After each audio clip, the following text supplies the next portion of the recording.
আসসালামু আলাইকুম। 2025 সালের অনার্স প্রথম বর্ষ পরীক্ষার ফর্ম পূরণের সংশোধিত বিজ্ঞপ্তি প্রকাশ করেছে জাতীয় বিশ্ববিদ্যালয়। অর্থাৎ প্রথমে যে বিজ্ঞপ্তি প্রকাশ করেছিল অনার্স প্রথম বর্ষের ফর্ম ফিল সেটা আবার নতুনভাবে সংশোধন করে প্রকাশ করেছে। তো এই বিষয়ে আজকে ভিডিওতে বিস্তারিত আলোচনা করব। কারা কারা পরীক্ষায় অংশগ্রহণ করতে পারবে এবং কারা পারবে না, এবং কত টাকা লাগবে, কিভাবে জমা দিতে হবে, সকল প্রসেস এই ভিডিওতে আলোচনার মাধ্যমে তুলে ধরা হবে। তো তার আগে এই চ্যানেলের যারা নতুন শিক্ষার্থী বা নতুন দর্শক, তারা অবশ্যই চ্যানেলটি সাবস্ক্রাইব করে রাখুন জাতীয় বিশ্ববিদ্যালয়ের সকল আপডেট পেতে। এছাড়াও বিভিন্ন ক্লাস সাজেশন পেতে চ্যানেলটি আপনারা সাবস্ক্রাইব করে রাখুন। তো চলুন যাওয়া যাক মূল ভিডিওতে। তো আপনারা দেখতে পাচ্ছেন 2025 সালের অনার্স প্রথম বর্ষ পরীক্ষার ফর্ম পূরণের যে বিজ্ঞপ্তি, এখানে বলা হয়েছে যে 2024-25 শিক্ষাবর্ষের নিয়মিত পরীক্ষার্থীগণ, অর্থাৎ 2021-22 শিক্ষাবর্ষ 22-23 ও 2023-24 শিক্ষাবর্ষের অনিয়মিত ও গ্রেড উন্নয়ন পরীক্ষার্থীগণ এবং 2018-19, 19-20 ও 2020-21 শিক্ষাবর্ষের শুধুমাত্র প্রমোটেড পরীক্ষার্থীগণ এফ গ্রেড প্রাপ্ত কোর্সে 2025 সালের অনার্স প্রথম বর্ষ পরীক্ষায় অংশগ্রহণ করতে পারবে এবং অনার্স প্রথম বর্ষ পরীক্ষার ফর্ম পূরণ সংক্রান্ত আবেদন ও সংশ্লিষ্ট যাবতীয় কার্যক্রম অনলাইনে 13/5/2026 তারিখ থেকে শুরু হবে। অর্থাৎ আপনাদের আবেদনটা শুরু হবে মূলত 13/5/2026 তারিখ থেকে। নিম্নোক্ত সময়সূচি অনুযায়ী আবেদন ফর্ম পূরণ করে কলেজে জমা সাপেক্ষে সংশ্লিষ্ট কলেজ কর্তৃপক্ষ পরীক্ষার্থীদের আবেদন ফর্ম নিশ্চয়ন করবেন। অর্থাৎ আপনারা আবেদন করে কলেজে টাকা পয়সা জমা দিবেন এবং কাগজগুলো জমা দিবেন। তারপরে কলেজ আপনাদের আবেদনের নিশ্চয়নটা জাতীয় বিশ্ববিদ্যালয়ে জমা দেবে। ঠিক আছে, এরপরে আমরা দেখি আপনাদের কোথায় কত টাকা লাগবে। তো এখানে জাতীয় বিশ্ববিদ্যালয়ের একটা যে নিজস্ব খরচ, সেই খরচ এখানে তারা দিয়ে দিয়েছে। আপনারা দেখতে পাচ্ছেন বিশ্ববিদ্যালয়ের জমা হবে তত্ত্বীয় বিষয়ে 300 টাকা, তারপরে তত্ত্বীয় প্রতি অধ্যপত্র বিশ্ববিদ্যালয়ে জমা হবে 250 টাকা, এরপর ব্যবহারিক, এইভাবে দিয়ে দিয়েছে। ইনকোর্স পরীক্ষায় কত কি লাগবে, তো এগুলো আপনাদের জানার জন্য প্রয়োজন, এটা দেখে নেবেন আপনারা। আমি মূল বিষয়গুলো তুলে ধরবো, না হলে ভিডিওটি অনেক বড় হয়ে যাবে। এখানে বলা হচ্ছে আবেদন ফর্ম পূরণের শুরু ও শেষ তারিখ, অর্থাৎ 13/5/2026 তারিখ থেকে শুরু হবে এবং 11/6/2026 তারিখে শেষ হবে। আমি আবারও বলছি যে আপনাদের আবেদন ফর্ম আবেদন স্টার্ট করতে পারবেন 13/5/2026 তারিখ থেকে এবং শেষ হবে 11/6/2026 তারিখে। ঠিক আছে, এবং আপনাদের ডাটা এন্ট্রি এবং নিশ্চয়নের শেষ তারিখ।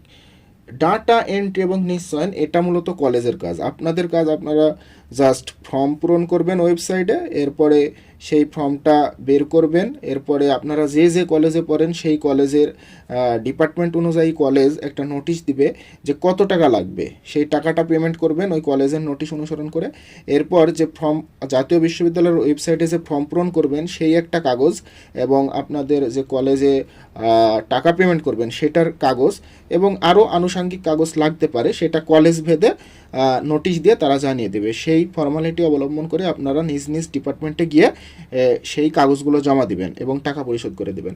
তারপরে যাদের এগুলো কমপ্লিট হয়ে যাবে, কলেজ কর্তৃপক্ষ তখন সেই সব শিক্ষার্থীদের ডাটা এন্ট্রি নিশ্চয়ন করবে জাতীয় বিশ্ববিদ্যালয়ে। আশা করি বুঝতে পারছেন যে ডাটা এন্ট্রি নিশ্চয়নটা কী জিনিস। এরপরে আমরা আসি যে অন্যান্য বিষয়, সেটা হলো আবেদন ফর্ম সংগ্রহ। এটা আপনারা এই যে যখন অ্যাপ্লিকেশন করবেন জাতীয় বিশ্ববিদ্যালয়ের ওয়েবসাইটে, অ্যাপ্লিকেশন করার পর সেখানে আপনারা ওই আপনাদের আবেদন ফর্মের যে কপি সেখান থেকে আপনারা ডাউনলোড করে নিতে পারবেন। ঠিক আছে, এরপরে জাতীয় বিশ্ববিদ্যালয়ের এই অনার্স প্রথম বর্ষ পরীক্ষায় অংশগ্রহণের কিছু শর্তাবলী দিয়েছে তারা। তো সেগুলো কি আমরা জেনে নিই। এখানে বলা হচ্ছে যে জাতীয় বিশ্ববিদ্যালয়ের অধীনে 2024-25 শিক্ষাবর্ষে রেজিস্ট্রেশনকৃত অনার্স কোর্সের সকল ছাত্রছাত্রী যারা রেগুলেশন অনুযায়ী কোর্স সম্পূর্ণ করেছে 2025 সালের প্রথম বর্ষের নিয়মিত পরীক্ষার্থী হিসেবে 2024-25 শিক্ষাবর্ষের সিলেবাস ও সংশোধিত রেগুলেশন অনুযায়ী পরীক্ষায় অংশগ্রহণ করবে। অর্থাৎ আপনাদের 2025 সালের প্রথম বর্ষের নিয়মিত পরীক্ষার্থী যারা নতুন আপনারা পরীক্ষার্থী নিয়মিত প্রথমবার পরীক্ষা দিবেন, তারা 2024-25 শিক্ষাবর্ষের যে সিলেবাস এবং সংশোধিত রেগুলেশন অনুযায়ী পরীক্ষায় অংশগ্রহণ করতে হবে আপনাদের, বুঝছেন, নতুন সিলেবাস অনুযায়ী। এরপরে পূর্ববর্তী সিলেবাস থেকে নতুন সিলেবাস ট্রান্সফরমেশন, অর্থাৎ এখানে যারা পূর্ববর্তী স্টুডেন্ট 2021-22, 2022-23, 2023-24 শিক্ষাবর্ষের যারা স্টুডেন্ট রয়েছে তাদের ক্ষেত্রে বলছে যে এই সব শিক্ষাবর্ষের বা পূর্ববর্তী শিক্ষাবর্ষে ভর্তিকৃত কোনো পরীক্ষার্থী পরীক্ষায় অংশগ্রহণ না করলে অথবা অংশগ্রহণ করে নট প্রমোটেড থাকলে সেই সকল পরীক্ষার্থী 2024-25 শিক্ষাবর্ষ থেকে কার্যকর সিলেবাস ও সংশোধিত রেগুলেশনের আলোকে পরীক্ষায় অংশগ্রহণ করবে। অর্থাৎ যারা এই যে 2021 থেকে 2023-24 শিক্ষাবর্ষের শিক্ষার্থী রয়েছে তারা কোনো কারণে হয়তো বা পরীক্ষায় অ্যাটেন্ড করেনি এর আগে বা ফেল করেছে বা নট প্রমোটেড রয়েছে, তারা যদি এই 2024-25 শিক্ষাবর্ষের নতুন স্টুডেন্টের সাথে পরীক্ষা দিতে চায় তাহলে তাদেরকে ওই নতুন সিলেবাসের আন্ডারেই পরীক্ষা দিতে হবে।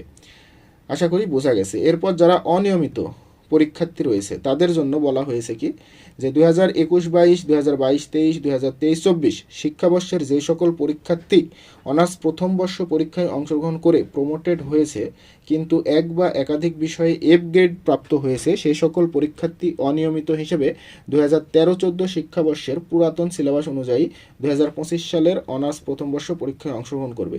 তো এক্ষেত্রে আবার একটু অন্য, যে যারা অনিয়মিত পরীক্ষার্থী, অর্থাৎ অনিয়মিত বলতে বোঝাচ্ছে যে যারা ফেল হয়েছে মানে প্রমোটেড হয়েছে, মানে প্রথম বর্ষ থেকে দ্বিতীয় বর্ষ, দ্বিতীয় বর্ষ থেকে তৃতীয় বর্ষ, এভাবে বর্ষের পর বর্ষ উঠেছে কিন্তু কোনো না কোনো সাবজেক্টে তাদের ফেল রয়েছে।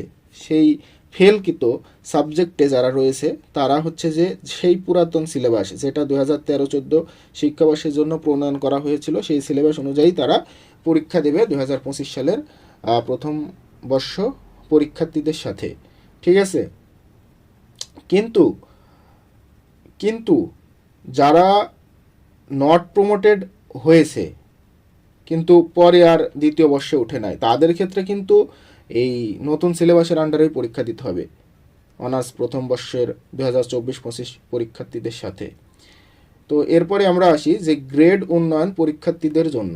তো এখানে বলা হচ্ছে কি যে যারা গ্রেড উন্নয়নের জন্য দিবেন, অর্থাৎ যাদের এই যে রেজাল্ট খারাপ হয়েছে, আশানুরূপ গ্রেড পান নাই, তারা যদি অনার্স প্রথম বর্ষ পরীক্ষার্থীদের সাথে পরীক্ষা দিতে চান সেই ক্ষেত্রে এখানে জাতীয় বিশ্ববিদ্যালয় বলেছে যে 2024 সালের অনার্স প্রথম বর্ষ পরীক্ষায় নিয়মিত ও অনিয়মিত পরীক্ষার্থী হিসেবে প্রথমবারের মতো পরীক্ষায় অংশগ্রহণ করে দ্বিতীয় বর্ষে প্রমোটেড হয়েছে, অর্থাৎ এর আগে যারা প্রথম বর্ষ থেকে দ্বিতীয় বর্ষে উত্তীর্ণ হয়েছেন ওই সকল পরীক্ষার্থী শুধুমাত্র সি, সি প্লাস এবং ডি গ্রেড প্রাপ্ত কোর্স সমূহে গ্রেড উন্নয়ন পরীক্ষায় সর্বোচ্চ 2টি কোর্সে অংশগ্রহণ করতে পারবেন। অর্থাৎ এখানে বলা হচ্ছে যারা এখন রানিং দ্বিতীয় বর্ষে পড়াশোনা করেছেন তারা যদি চান অনার্স প্রথম বর্ষের সাথে আপনার কিছু সাবজেক্টে পরীক্ষা দিবেন, অর্থাৎ অনার্স প্রথম বর্ষে আপনাদের যদি কিছু সাবজেক্টে সি, সি প্লাস ডি এরকম গ্রেড থাকে, আপনারা চাইলে ওই সব সাবজেক্টের মধ্যে থেকে যে কোনো দুইটিতে, ঠিক আছে, যে কোনো দুইটিতে আবেদন করে এই অনার্স প্রথম বর্ষ 2025 সাথে আপনারা পরীক্ষা দিতে পারবেন। কিন্তু এখানে বলেছে কি আবার যে সকল পরীক্ষার্থী 2018-19, 19-20, 20-21, 21-22, 22-23, 23-24 শিক্ষাবর্ষের রয়েছেন তাদের ক্ষেত্রে অনার্স প্রথম বর্ষ পরীক্ষায় অংশগ্রহণ করে দ্বিতীয় বর্ষে প্রমোশন পেয়েছে কিন্তু এক বা একাধিক কোর্সে এফ গ্রেড রয়েছে, তারা 2025 সালের পরীক্ষায় এফ গ্রেড প্রাপ্ত কোর্স বা কোর্স সমূহে অংশগ্রহণ করতে পারবে। এবং আপনাদের ফলাফল যাই হোক না কেন, মনে করেন পরীক্ষা দিয়েছেন, দিয়ে এ প্লাস পাওয়ার যোগ্য কিন্তু আপনাদেরকে এ প্লাস দিবে না জাতীয় বিশ্ববিদ্যালয়, আপনাদেরকে এ গ্রেড দিবে, ঠিক আছে, সর্বোচ্চ এ গ্রেড দিবে, এর বেশি দিবে না। আশা করি বুঝতে পারছেন, মানে যারা এর আগে পরীক্ষা দিয়ে দ্বিতীয় বর্ষ উঠেছেন, এখন আপনারা দ্বিতীয় বর্ষের স্টুডেন্ট রানিং রয়েছেন কিন্তু আপনাদের অনার্স প্রথম বর্ষে কোনো না কোনো সাবজেক্টে ফেল রয়েছে, একাধিক সাবজেক্টে ফেল থাকতে পারে, একটাতে থাকতে পারে।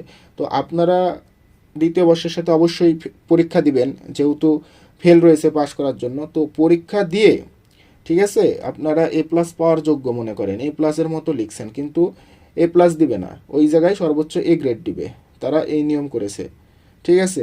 এবং বলেছেন কি, সকল এফ গ্রেড প্রাপ্ত কোর্সে পরীক্ষা দিয়ে রেজিস্ট্রেশনের মেয়াদে অবশ্যই ন্যূনতম ডি গ্রেডে উন্নীত করতে হবে। অর্থাৎ আপনারা অনার্স প্রথম বর্ষ থেকে দ্বিতীয় বর্ষ পর্যন্ত যারা উঠে এসেছেন, তো প্রথম বর্ষে যদি ফেল থাকে অবশ্যই আপনাকে পরীক্ষা দিয়ে পাশ করতেই হবে এবং সর্বনিম্ন ডি গ্রেড পেতেই হবে। আর ডি গ্রেড পাওয়া মানেই পাশ করা, ঠিক আছে। আর আরেকটা গুরুত্বপূর্ণ বিষয়, সেটা হলো 2024 সালের অনার্স প্রথম বর্ষ পরীক্ষায় অংশগ্রহণ করে সি প্রমোটেড, এখানে সি প্রমোটেড বলতে কন্ডিশনাল প্রমোটেড বোঝায়। তো এই কন্ডিশনাল প্রমোটেড প্রাপ্ত পরীক্ষার্থীদের অনুপস্থিত পত্রে 2025 সালের পরীক্ষায় অবশ্যই অংশগ্রহণ করতে হবে। আসলে সি প্রমোটেড কারা পায়? আসলে যারা মনে করেন যে আপনাদের, মনে করেন সাপোজ আপনাদের 60টা পরীক্ষা, ঠিক আছে, এই 60টা পরীক্ষায় আপনি যদি কোনো একটি পরীক্ষায় অংশগ্রহণ না করেন, অর্থাৎ অ্যাবসেন্ট থাকেন, তো সেই ক্ষেত্রে আপনাদেরকে ওই বাকি যে 6টা পরীক্ষা আছে 6টা পরীক্ষাতেই পাশ করা লাগবে।